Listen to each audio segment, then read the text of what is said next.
Pertama, pembahasan awalnya di November tahun 2024 bahwa ada proyek yang berskala nasional, proyek pembangunan 3 juta rumah MBR. Nah, ada pembahasan waktu itu di zamannya PJ Wali Kota, di zaman Pak CK, terus ada pembahasan lanjutan, dan sekarang memang masih pada tingkat studi kelayakan.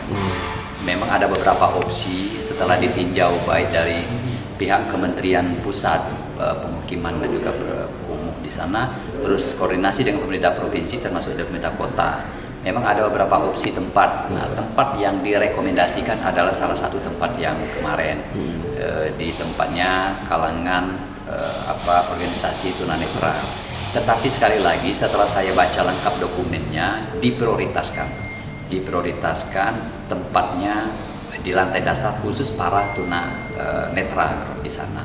Tetapi jam 10 tadi saya sudah minta dengan berkintan biar gerak cepat supaya cek lapang. Memang ada, setelah saya cek kemarin, ada sedikit kelalaian dari organisasi perangkat daerah kita sebelum diajak duduk bersama, sharing bersama, diskusi bersama dengan teman-teman organisasi para tunanetra. Maka saya perintahkan tadi, coba mereka diajak ngobrol, diajak bicara sama-sama, dicarikan solusi terbaik. Saya kira kita tetap menginginkan teman-teman dari tunanetra menjadi perhatian khusus lah. Jadi perhatian khusus, jangan sampai mereka terabaikan, tidak diurus. Itu tetap menjadi concern kami dan jadi perhatian saya. Artinya tidak digusur ya Pak ya? Saya yakinkan bahwa mereka tidak akan pernah digusur. Bahkan mereka akan kita percantik, kita dibagus ke tempatnya, dan memang representatif dan layak buat mereka semua.